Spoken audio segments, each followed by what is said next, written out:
Rapat fluks dalam astronomi radio itu mengacu pada jumlah energi yang diterima oleh teleskop radio per satuan luas, per satuan waktu, per frekuensi yang diintegrasikan terhadap sudut ruang. Sebuah teleskop radio mengamati Jupiter yang bertemperatur 122 Kelvin pada panjang gelombang 0,3 meter. Hitunglah rapat fluks yang teramati dalam satuan Jansky. Jika diketahui jari Jupiter adalah 69.911 km dan jarak Jupiternya 5,2 SA. Berarti di sini jarak Jupiter ke pengamat ya di bumi kita. Untuk lebih membayangkan yang ditanyakan di sini, ada namanya rapat flux yang satuannya diberikan ini ya, jumlah energi per satuan luas, per satuan waktu, per frekuensi dalam diintegrasikan dalam sudut ruang. Itu tidak lain adalah dalam satuan Jansky ini. Jadi energi, terus tadi ada persatuan waktu, itu tidak lain merupakan joule per second, berarti itu adalah satuan yang watt ini. Terus di sini ada persatuan luas, itu adalah yang meter kuadrat di bawah ini, 1 per m kuadrat ini. Terus persatuan frekuensi, per frekuensi ini adalah yang frekuensi hertz, namanya satuan hertz. Nah, nanti diintegrasikan terhadap sudut ruang akan kita lihat lah selanjutnya bagaimana. Tapi pada intinya soal ini menanyakan rapat flux dalam satuan Jansky. Rapat flux yang dilihat dari Jupiter terlebih ya, dalam satuan Jansky. Oke, untuk menjawab soal ini ada baiknya mungkin aku review dulu tentang yang namanya hukum Planck. Jadi di kanan ini adalah gambar distribusi energi yang dipancarkan oleh namanya benda hitam gitu ya. Objek yang memancarkan energi secara sempurna, biasanya disebut seperti itu. Dalam sumbu X-nya ini merupakan frekuensi, atau kalau dalam gambar-gambar lain juga biasanya dalam panjang gelombang juga bisa. Lalu sumbu Y-nya itu adalah B. B itu adalah intensitas spesifik. Jadi intensitas energi atau cahaya yang dipancarkan dalam setiap panjang gelombang. Itulah distribusi ini, dan distribusi ini sering disebut distribusi Planck yang biru ini. Dan hukum Planck itu menyatakan nilai distribusi ini. Jadi nilainya adalah ini B dalam panjang gelombang, atau kalau dalam gambar ini B dalam frekuensi gitu bisa aja. Itu merupakan 2 Hc kuadrat per lambda pangkat 5 dikali ini 1 per E pangkat Hc per lambda kt dikurangi 1. H-nya ini merupakan konstanta Planck kalau kalian pernah dengar. Sedangkan lambda itu berarti panjang gelombangnya. Terus di sini ada juga temperatur. Nah, jadi hukum Planck ini juga simplifikasinya adalah bahwa kalau kita tahu temperatur sebuah benda hitam, kita bisa tahu intensitas yang dipancarkannya. Tergantung pada panjang gelombangnya tentunya. Jadi kalau di gambar ini contohnya adalah benda dengan temperatur 5800 Kelvin. Itu distribusi Planck-nya seperti yang gambar biru ini, plot biru ini. Intensitas di setiap panjang gelombangnya mengikuti pola ini atau mengikuti fungsi ini. Nah, dalam sejarahnya distribusi Planck ini tidak langsung ditemukan gitu ya, fungsi di bawah ini, fungsi yang cukup panjang ini tidak langsung ditemukan oleh orang-orang, tetapi ada upaya-upaya lain untuk mendeskripsikan energi yang dipancarkan oleh benda hitam. Contohnya yang diberikan oleh titik-titik ini, garis titik-titik, baik yang atas itu oleh Rayleigh dan Jaynes, dan yang bawah itu oleh Wien. Mungkin kita lihat dari yang Wien, yang garis putus-putus berwarna merah itu merupakan salah satu contoh mendeskripsikan energi benda hitam, tetapi dilihat bahwa yang merah ini kurang cocok dengan yang diamati. Yang diamati itu berarti yang biru, yang Planck. Yang merah ini kurang cocok, tetapi hanya untuk frekuensi yang rendah-rendah saja. Sedangkan untuk rantang frekuensi tinggi itu terlihat mereka berhimpitan ya. Yang merah ini, yang putus-putus merah ini pada rentang frekuensi tinggi itu berhimpitan dengan yang biru. Dengan kata lain berarti distribusi yang ditemukan oleh Wien itu cocok pada rentang frekuensi tinggi, tapi tidak cocok pada rentang frekuensi rendah.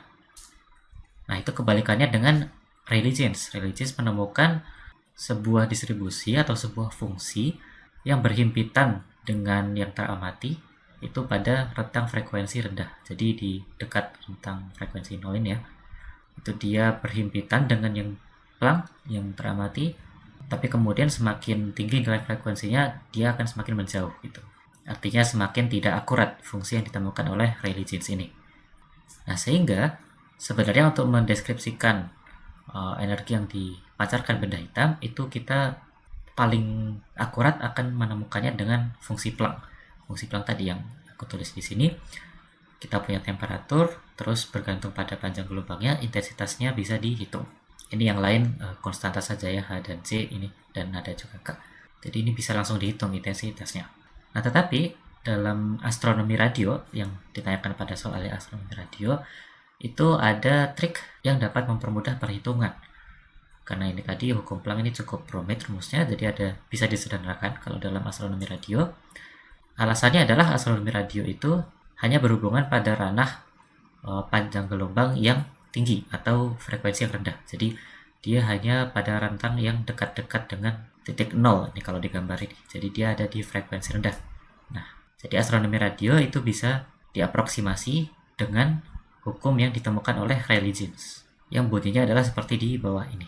Jadi intensitas bergantung pada panjang gelombangnya itu adalah 2CK kali T per lambda pangkat 4, atau yang di bawah intensitas bergantung pada frekuensinya adalah 2kT per lambda pangkat 2. Kedua persamaan ini ekivalen, hanya saja satuannya berbeda.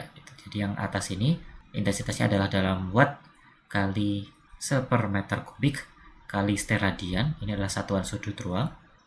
Sedangkan yang bawah itu satuannya adalah dalam watt kali sepersatuan luas kali seperfrekuensi dikali sepersteradian. Nah kalau diperhatikan, yang tadi kan ada satuan Jansky ya. Satuan Jansky itu satuannya ini, watt dikali sepersatuan luas dikali seperfrekuensi. Artinya kalau dari dua persamaan Rayleigh-Jeans tadi, akan lebih tepat kalau kita menggunakan persamaan yang bawah. Karena dapat dilihat ini satuannya watt dikali sepersatuan luas dikali seperfrekuensi. Tinggal nanti intensitas spesifik ini perlu kita kalikan dengan satuan steradian agar nanti ini steradiannya meng-cancel gitu, hilang. Dan steradian itu kira-kira seperti ini kalau digambar. Jadi misalkan kita pengamat ada di sudutnya di sini, lalu lingkaran ini adalah luas penampang Jupiter. Ya. Jupiter kan yang kita lihat di sini, luas penampang Jupiter itu dari luas penampang yang kita lihat semuanya memancarkan energi ke kita. Jadi yang kita lihat itu adalah kumpulan dari titik-titik di luas area ini. Jadi ada dari Jupiter bagian atas kita lihat, dari tengah kita lihat, dari bawah kita lihat. Pokoknya dari luas area ini semuanya kita tangkap gitu sebagai pengamat di titik lansip ini. Dan kalau kalian bayangkan ini akan menjadi seperti kerucut gitu ya, semacam seperti kerucut 3 dimensi yang kita menyebutnya sebagai sudut ruang. Sudut ruang umumnya dilambangkan dengan ini simbol omega besar, dan dia secara definisi merupakan A per D kuadrat. Jadi luas area pemancar radiasinya tadi dibagi dengan jaraknya kuadrat, jarak ke kita, ke pengamat di sini. Nah itu secara definisi seperti itu. Jadi sudut ruang itu kita bisa hitung karena A-nya ini adalah lingkaran ya, penampang Jupiter itu kita bisa dengan aman anggap sebagai lingkaran, berarti dia menjadi pi kali r kuadrat, radius Jupiternya kuadrat, ini luas penampang dari Jupiter, nah tinggal dibagi jarak ke Jupiter kuadrat, dan ini nanti satuannya adalah dalam steradian namanya, SR.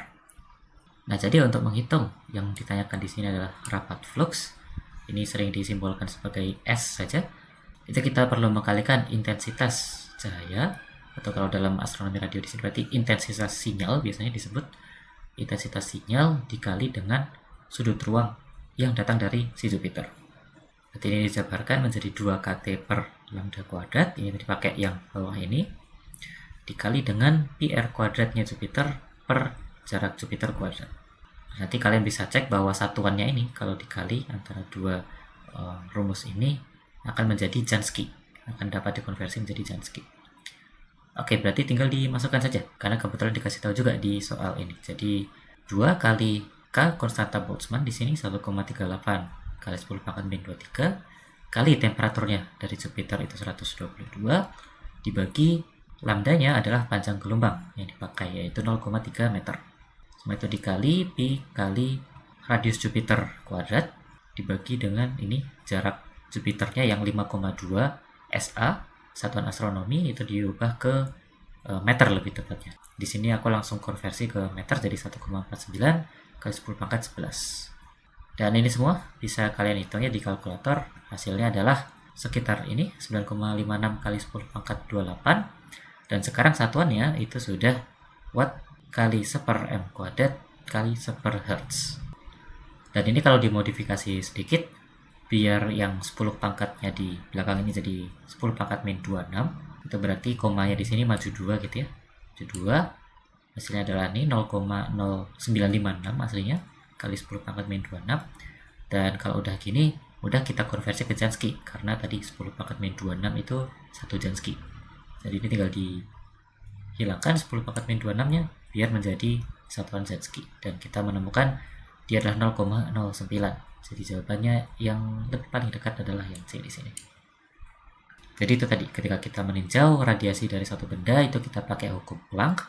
Tapi dalam astronomi radio itu kita bisa aproksimasi atau simplifikasi dengan hukum Rayleigh-Jeans.